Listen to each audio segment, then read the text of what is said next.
Hello guys, कैसे हैं? मेरा यूट्यूब चैनल में आपका स्वागत है। आज मैं आपको दिखाऊंगा सैमसंग गैलेक्सी जो कोई भी मॉडल हो, अगर आपके पास रीस्टार्ट हैंडसेट आए तो आप उसको कैसे रिसॉल्व करेंगे। तो कल ही मेरे पास एक कमेंट आया था, A20 ऑनएस उसका हैंडसेट रीस्टार्ट हो रहा है, जैसे कि चार्जर लगाया, चार्जर लगाने के बाद ही रीस्टार्ट हो रहा है। तो मैं आज परफेक्ट दिखाऊँगा कि रीस्टार्ट कौन सा प्रॉब्लम से सॉल्व हो सकता है और रीस्टार्ट क्यों होता है।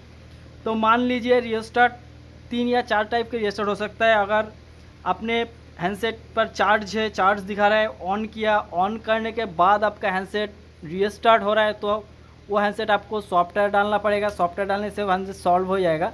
और ऐसे भी हुआ है कि आपने चार्जर डाला, चार्जर डालने के बाद आपका बैटरी का सिंबल आ रहा है और जा रहा है, या फ़ोन ऑन होकर बंद हो जा रहा है। तो उस टाइम आपको 2 या 3 चीज़ चेक करना है। फर्स्ट तो आपको चेक करना है कि आपका जो सबबोर्ड है वो सबबोर्ड में लिक्विड डैमेज है कि नहीं है, क्योंकि सैमसंग का जो भी नया वाला मॉडल निकला है उसका जो सबबोर्ड है, चार्जिंग कनेक्टर पर आपका सेंसर लगा हुआ रहता है। आपने देखा होगा शायद कि कितने सारे हैंडसेट है, ऊपर आपका दिखा रहा है कि पानी का सिंबल दिखा रहा है और आपका चार्ज भी नहीं ले रहा है। तो कोई भी लिक्विड डैमेज के कारण से आपका वो हैंडसेट रीस्टार्ट हो सकता है।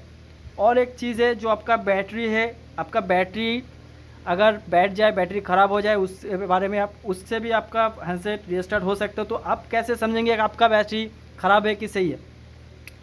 पहले जब हमने कीपैड फ़ोन का काम करते तो उसका जो फोर्थ टाइप पिन होता है, पिन में हम चेक करने से उसका रेजिस्टेंस हम चेक कर पाते थे। तो आप इस जो बैटरी है, इस बैटरी पे भी आप चेक कर सकते हैं। बैटरी को दबाने से बैटरी ज़्यादा नरम हो जाता है, वो बैटरी थोड़ा दिक्कत आता है। बैटरी का वोल्टेज चेक कीजिए, प्रॉपर वोल्टेज दिखा रहा है। और एक चीज़ आप देखिए, बैटरी का मिडिल में जो पॉइंट लगा रहता है, इसको हम BSI कहते हैं। BSI लाइन अगर सही से मदरबोर्ड के साथ अटैच नहीं हुआ तो उससे प्रॉब्लम होता है।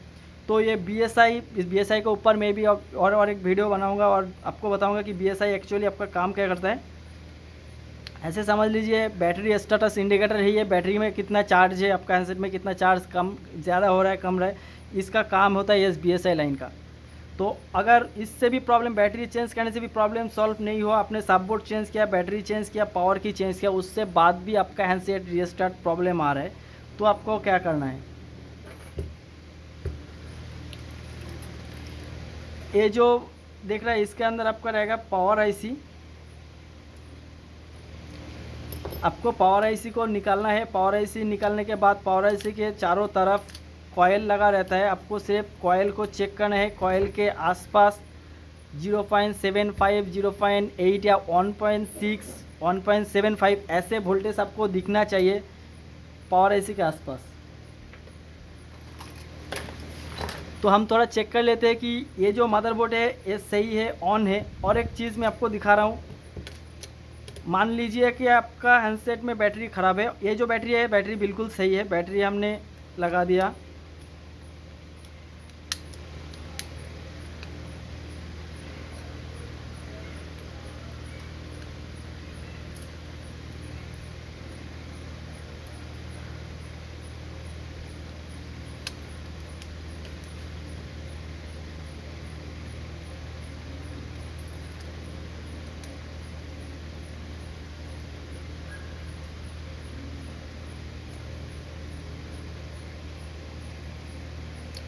इस हैंडसेट में चार्ज हो रहा है। तो ऐसे भी हो सकता है कि आपने चार्जर लगा दिया, आपका मोबाइल में चार्ज शो हो रहा है, उसके बाद भी हैंडसेट रीस्टार्ट हो रहा है। देखिए, तो अब हम क्या करेंगे, इसका बैटरी हम रिमूव कर देंगे।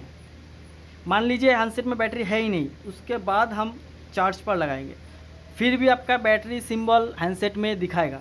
वो क्या होगा, रीस्टार्ट की तरह ही बैटरी सिंबल आएगा और घट जाएगा। इसी तरह अगर बैटरी में रेजिस्टेंस फेल हो जाता है तो इसी के कारण आपका हैंडसेट रीस्टार्ट होता है। बैटरी से ही तो 99% आपका रीस्टार्ट प्रॉब्लम सॉल्व हो जाता है। अगर नहीं हुआ तो पावर IC को क्या निकालिए, उसके चारों तरफ जो कॉयल है, कॉयल के ऊपर ज़्यादा नहीं, IC के ऊपर हीट नहीं देना है, कॉयल के ऊपर आपको हीट देना है। हीट देने के बाद आपको हैंडसेट को ऑन करना है। 100% तो आपका हैंडसेट रिपेयर हो जाएगा। फिर भी आपको चेकिंग के में रखना है एक दिन आपके पास। उसके बाद भी अगर प्रॉब्लम सॉल्व नहीं हुआ तो आपको सीधे जो CPU है उसको रिवॉल्व करना पड़ेगा। तो फिलहाल फ्रेंड, इस वीडियो पे मैंने कोई हार्डवर्क कम नहीं किया, सिर्फ मैंने स्टेप बाय स्टेप आपको समझा दिया कि उन्होंने मुझे कमेंट करके बता दिया कि उसको कहाँ पे कहाँ काम करना है।